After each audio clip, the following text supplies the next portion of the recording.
Welcome back to Deano's garage for what is, or at least what was, the K100 LT. I'll say what was because I'll show you in a second, but I want to talk to you about how I got to this point today rather than show you a load of video of the bike in time lapse going from, you know, where it was last time all the way down to this point. There are loads of videos on YouTube for you to see if you want to see that. I more want to talk to you about some of the issues and some of the tips and things that you'll perhaps learn from, so you'll get to the point where I'm at, especially if it's your first time stripping down a K100. So let's get into the detail and see what I'm talking about. So here are some of the bits that have been taken off today. Pretty much everything's been taken off. So there is the bottom yoke and the top yoke. Over the back here is the front spindle. This is the air control unit. Yeah, quite a few pieces as you can see. The air filter there. So what I have done is take masking tape, got myself a permanent marker, and anything I've needed to, I've been writing down onto the masking tape like this, tear that off and then put that on the wiring loom, just so I know what, if I need to, is going to go back together and what it connects to. So there's our frame. Sorry about the mess of the garage, but I'm doing a bit of DIY at home at the same time as all of this. But there's our frame. That's our front wheel. There is the two front stanchions, left and right stanchions, the rear wheel. And so we come to the main part of the bike itself. So there's the rear swing arm, and obviously the drive shaft to the through the rear swing arm, and then we get two pieces like this. This is where our battery sort of box, if you like, would have sat on. So the battery would have sat on this part, but I've removed the metal plate, and you can see the old Tats disc there, 2013. And so there's the main part of the engine. As we know, this engine, the K100 engine, is pretty much like a car engine. It's a 4-cylinder.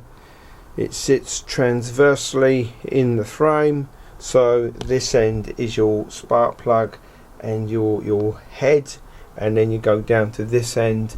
The timing chain sits in here, and this is our air box going into our injection manifold, and so the injectors all sit in here.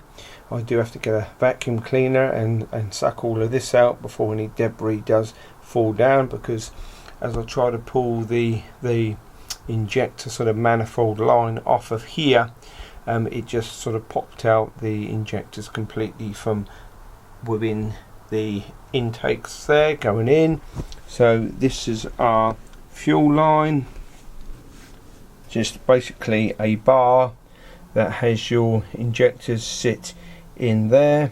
This bit is where your electrical connectors go onto, and this bit here sits in the engine block like so.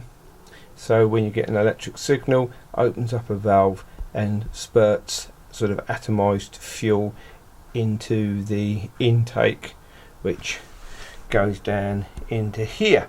Anyway, all those details isn't really what I wanted to talk about. What I wanted to talk about was, like I say, some of the learnings. Now, biggest learning from tackling this project was way in advance. What I did do is spray everything with penetrating fluid, and you know, I've probably sprayed this bike 4-5 times over the last few weeks, and even again yesterday in preparation for today, because this is a 1985 69,000 mile bike. So spray every nut and bolt that you possibly can weeks in advance, otherwise you'll come to undo things and you'll find that they will just shear, snap, break, and the heads of the bolts will turn, and you know, you'll have all sorts of problems. I don't know if you can see under here, probably not, but I did have issues with the exhaust, the studs, which, you know, they're all exposed underneath there. When I went to undo the studs, all the nuts, just typical really when you work on anything like this, all of the nuts bar one, and one of those, it felt like it was undoing, and then it just snapped clean off, leaving a little bit of stud sticking out. So yeah, not great at all. So yeah, that one there is the one that snapped. Some came out, some stayed in, and the nuts came off. But you know, I sprayed these for weeks and weeks and weeks, months and months and months ago, and just made sure I sprayed it in advance of doing the work.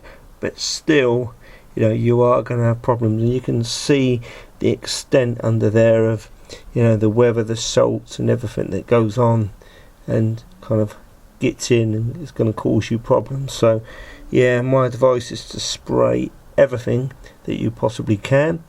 If you can and you're having problems, use a bit of heat. It did feel like that nut was undoing, unfortunately. I worked it backwards and forwards, sprayed it several times, but then it just snapped that thread. So there we go, you know, you learn. Other issues that I had, initially when I'm taking the loom off, I was connected here to the alternator, and it felt like, or seemed like, it was going straight in, but actually this is a plug that comes off, and you can sort of wiggle it, and it's got two spade connectors, and it will come off, so you can pull the whole loom off. But that was sort of the last one, the last part that was connected. Didn't have too much trouble with getting the loom through, really. That wasn't a problem. It's just fastenings. So yeah, I can't reiterate enough about spraying things and making sure that you can spray as much as you possibly can in the way of fastenings. I did have one bolt shear on the brake calipers, so that's going to be interesting in how I remove that, but that was just a bleed nipple, so not a main bolt, but yeah, a little bleed nipple that got stuck in there. So if I'm going to keep those and use those calipers, I need to free up and somehow drill out and re-tap, so I can put another bleed nipple in there. But yeah, not too bad. I mean, I don't think this bike's really too badly corroded, actually. It's just very dirty, so it's got a lot of grime, a lot of bolts that are going to need cleaning, and I will be using, which is in that box, an ultrasonic cleaner, so that'll be pretty good to see how well that cleans things, cleans bolts and everything up in preparation for paintwork.